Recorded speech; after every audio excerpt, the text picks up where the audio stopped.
Kembali lagi bersama kami Gerbang Kehidupan 92. Semoga teman-teman selalu diberikan kesehatan dan dimudahkan dalam menjalani hari-harinya. Tanpa berlama-lama, mari kita mulai ceritanya. Sejak ibuku berusia 9 tahun, ia ditinggal nenekku pergi untuk selamanya. Maka sejak itulah ibuku hidup bersama ibu tirinya. Tentu kebahagiaan yang dirasakan ibuku tak seperti saat nenekku masih hidup. Tak jarang ibuku harus makan nasi busuk, belum lagi terus dimarahi.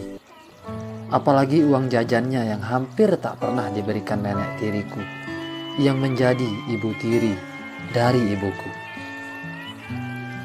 Saat itu kakekku tak bisa membela ibuku, karena ia tak berani dengan istri mudanya. Cerita ini hampir tak bisa kami tayangkan, karena perihnya perjalanan ibuku menjalani hari-harinya bersama ibu tirinya. Satu hari yang ia jalani seperti terasa 1 tahun. Begitulah garangnya nenek tiriku itu. Sering ibuku diusir dari rumah kakekku dan dijadikan seperti pembantu di rumah itu. Namun, kakekku tak berani membelanya. Di sanalah ibuku menjalani hidupnya sampai usia remajanya.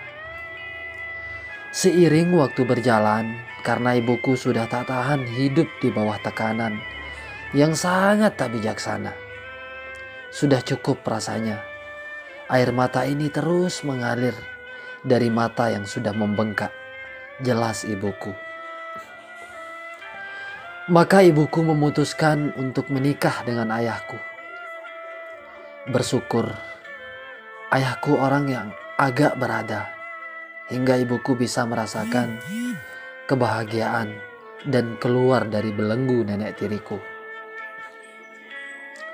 Sementara kehidupan kakekku dari kejauhan terlihat bahagia bersama ibu tiri dari ibuku. Saat itu kakekku memiliki usaha sebagai penjual madu. Lagi laris manisnya madu jualan kakekku, hingga ia bisa menuruti keinginan nenek tiriku. Bahagialah terlihat di wajah tirinya ibuku bersama kakekku, karena usaha jualan madu milik kakekku sedang laku-lakunya. Namun 10 tahun kemudian, usaha madu kakekku mulai kurang laku di Nusa Tenggara Barat, hingga ia mulai sering bertengkar dengan nenek tiriku itu. Mulai sering dibully dan jarang ingin ditemaninya. Hingga kakekku memutuskan untuk berjualan di Bali. Semua itu ia lakukan demi mengukir senyum di wajah istri mudanya. Beberapa bulan ia di Pulau Bali. Jualan madu kakekku kembali laris manis, hingga membuat nenek tiriku kembali betah pada kakekku. Sebagai seorang ayah, sejujurnya kakekku tak pernah lupa dengan ibuku. Namun, semua kendali yang memegangnya adalah nenek tiriku. Hingga uang titipan buat ibuku tak pernah sampai pada ibuku.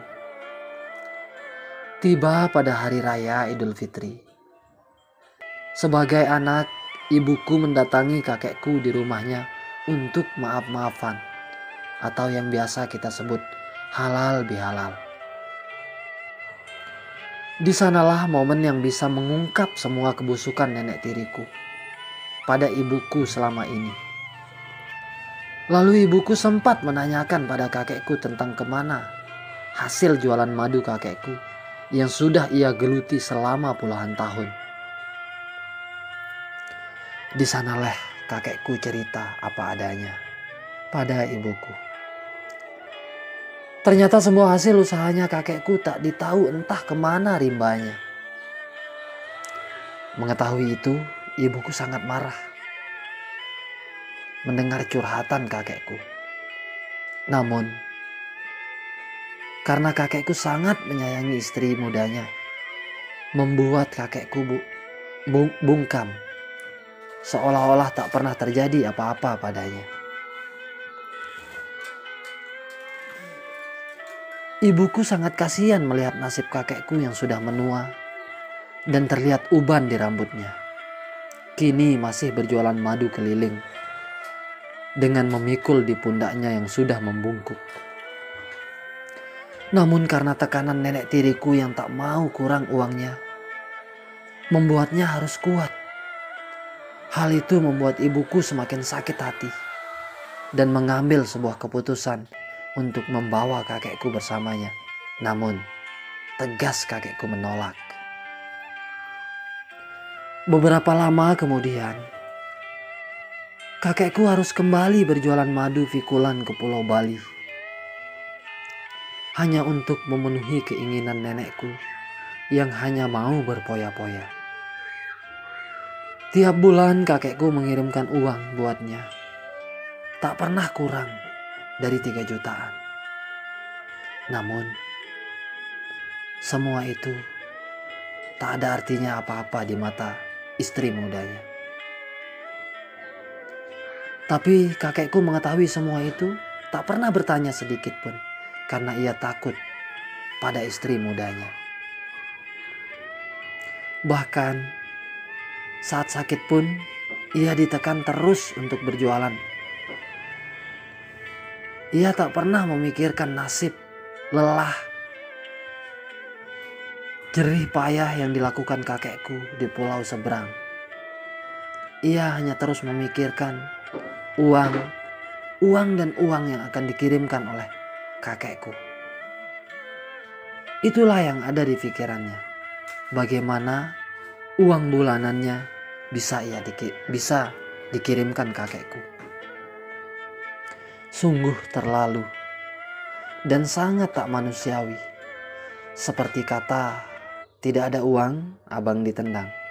Adapun uang, abang tak disayang. Begitulah peribahasa untuk nasib kakekku yang malang. Beberapa tahun kemudian setelah kakekku tak pernah menyerah di tengah lelahnya mencarikan istri mudanya Rufiah. Tiba-tiba suatu hari terdengar desah dan suara sepasang kekasih yang sedang mantap-mantap hingga terdengar bunyi ranjangnya oleh tetangga sebelah. Yang akhirnya dipastikan oleh tetangga sebelah dari manakah sumber bunyi itu berasal. Karena tetangga sebelah tahu bahwa kakekku tak pernah pulang, yang membuatnya curiga dan harus memastikan dari mana sumber bunyi itu. Di sanalah nenek tiriku yang jahat itu ditemui dengan warga setempat sedang mantap-mantap dengan saling memberi kemesraan. Lalu di sanalah semua terungkap. Dan nenek jahatku itu tak bisa mengelak lagi karena harus digerebek warga dan diberi hukuman pengasingan oleh warga setempat dan tak boleh kembali ke kampung itu lagi. Mampuslah ia. Kabar itu terdengar ibuku hingga membuatnya semakin marah pada kakekku dan menyuruhnya untuk menceraikannya, nenek jahat itu. Karena itu akan membuat malu keluarga kami. Tegas ibuku via telepon pada kakekku yang masih di Bali berjualan madu pikulan. Namun sayang, begitu kakekku mendengar ibuku, kakekku bilang pada ibuku, "Gak apa-apa, asal aku tak pernah melihatnya." Jawabnya santai sedikit kurang percaya. Subhanallah, di luar nalar. Jawaban menyakitkan buat ibuku. Hingga ibuku pasrah untuk menasehati kakekku lagi. Dan memutuskan untuk tak menghiraukannya lagi. Beberapa minggu kemudian, karena beberapa orang memberinya kabar buruk itu, membuat kakekku pulang ke kampung.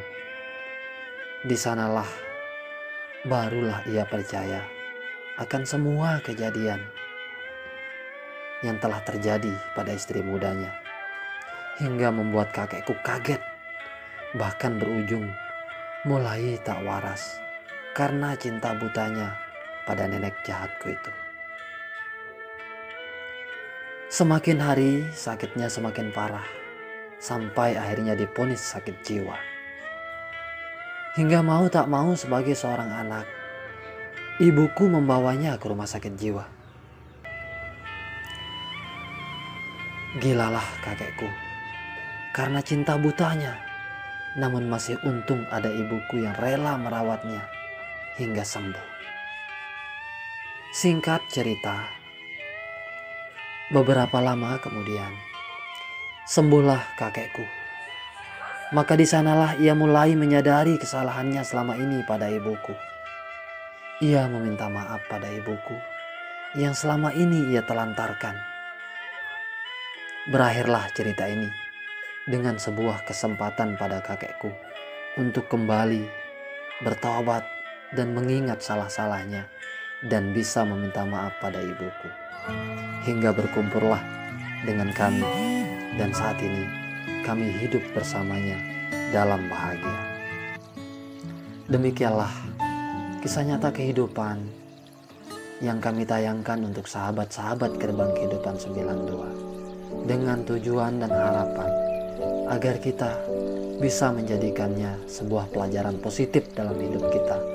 Dan kami doakan semoga kisah ini tidak terjadi lagi pada kawan-kawan. Mari kita ambil positifnya. Janganlah kita dibutakan oleh cinta, karena akibat dari dibutakan oleh cinta sangatlah parah seperti yang terjadi dalam kisah ini. Demikian, salam Gerbang Kehidupan 92. Terima kasih telah tonton video ini. Kisah-kisah yang ada di video ini murni kisah nyata kehidupan. Karena itulah pesan kami, ambil positifnya, buang jauh-jauh negatif.